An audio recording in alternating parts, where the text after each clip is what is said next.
শুভ সকাল বন্ধুরা, কেমন আছো সবাই? আশা করছি ভালো আছো। তো এখন বাজে সকাল 8টা। ঐকিতাস ডেইলি ব্লগে তোমাদের সবাইকে ওয়েলকাম জানিয়ে শুরু করছি আজকের নতুন ভিডিও।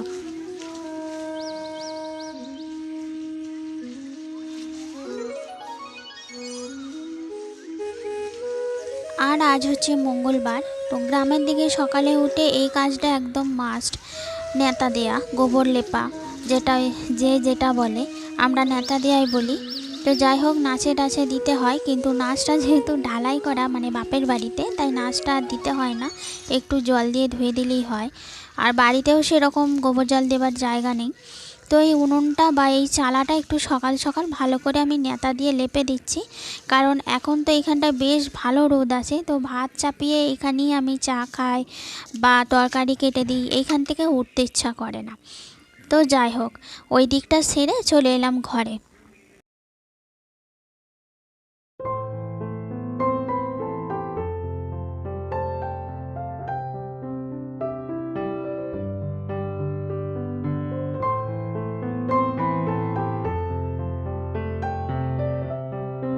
আর জানলা খুললে, এটা ধরো পূর্ব দিকের জানলা, আর এখন সূর্যটা ঠিক পূর্ব দিকেই আছে, যার জন্য ঘরটা অনেকটাই আলো হয়ে যায়।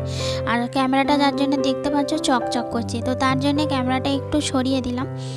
তো যাই হোক, রাতের শীতকালের বিছানা মানে বুঝতেই পারছো কতটা টাইম নেয়।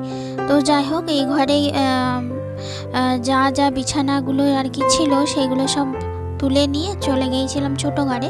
তো দেখলাম ছোটো ঘরটা মা সব করে নিয়েছে, কারণ ওই ঘরে এখন বাবা শুচ্ছে। আর আমি, মা আর আমার ছেলে, তিনজনা মিলে এই ঘরটায় এখন শুচ্ছি।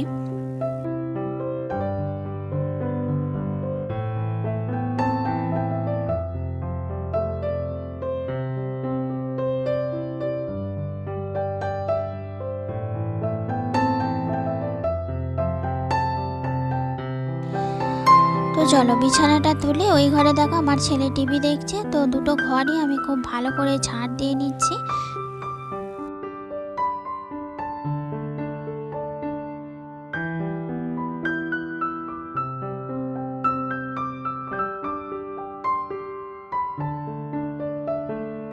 কি বলতো, বাপের বাড়ি এলে দিনগুলো যে কোন দিক দিয়ে পার হয়ে যায়। যখন শ্বশুরবাড়িতে থাকি তখন দিনগুলো কাটতেই চায় না, মনে হয় আর কতদিন পর যাব, সেই দিনগুলো আর কাটতে চায় না। কিন্তু বাপের বাড়ি এলে একটার পর একটা দিন কোন দিক দিয়ে চলে যায় কিছু বুঝতেই পারি না। আর যত বাড়ি যাবার সময় হয়ে আসে তত মনটা খারাপ হয়। তো যাই হোক, দেখো ঝাড় দিয়ে একবারে উঠোনে নিয়ে এলাম ময়লাগুলো, দিয়ে উঠোনটাও একবারে ভালো করে ঝাড় দিয়ে নিলাম।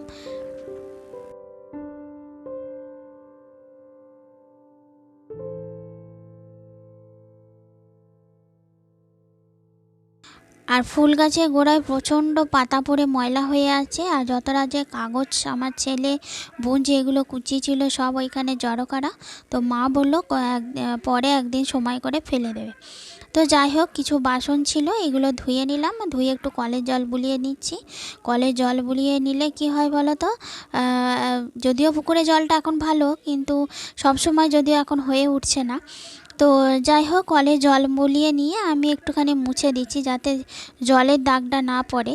আর এই কাজগুলো করতে পারলে কিন্তু বাসন চকচক করে, যেটা আমার ওখানেও সময় হয় না, আর এখানে মায়েরও সময় হয় না, কারণ এত বড় বাড়িটা পরিষ্কার করা মুখের কথা নয়।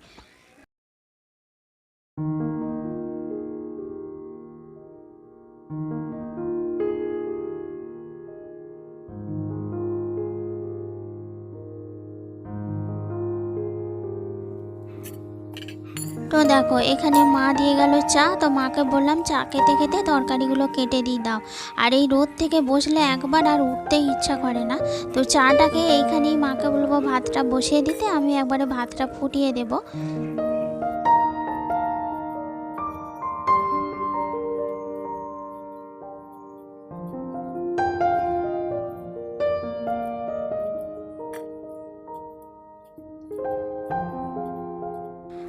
আর এখানে তো অত কাজের তাড়াও থাকে না যে না আমার এই টাইমের মধ্যে কমপ্লিট করে ফেলতে হবে সব, তাই টুকটুক টুকটুক করে সারাদিন রোদে বসে বসে করছি। তো দেখো ছেলেটা সোয়েটারটা কদিন ধরে ময়লা হয়েছিল, তো ভাবলাম এই উঠোনে রোদেতেই, মানে রোদ থেকে নড়তে ইচ্ছা করছে না, যা করছি সব উঠোনে, তরকারি কাটা, খাওয়া, শোয়া সব এই উঠোনেই হচ্ছে, স্নানটাও তো উঠোনে ছেড়ে ফেলছি, দেখাচ্ছি তোমাদের।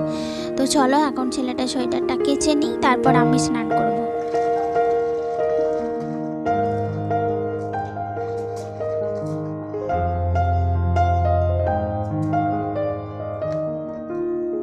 আর ওটা আমি একটা এরিয়েলের লিকুইড ছিল, এই লিকুইডটা দিয়ে সোয়েটার ফোয়েটার বেশ ভালো শীতকালে কাচা হয়। আর যখন ইজি থাকে না তখন ওই লিকুইড দিয়েই কাচি, সোয়েটারগুলো বেশ ভালো থাকে, সেন্টও বেরোয়, নষ্ট হয় না।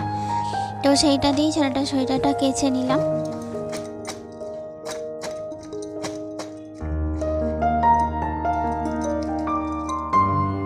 তো চলো আজকের মতো এতটাই পর্যন্ত কাজকর্ম তোমাদের সাথে শেয়ার করলাম।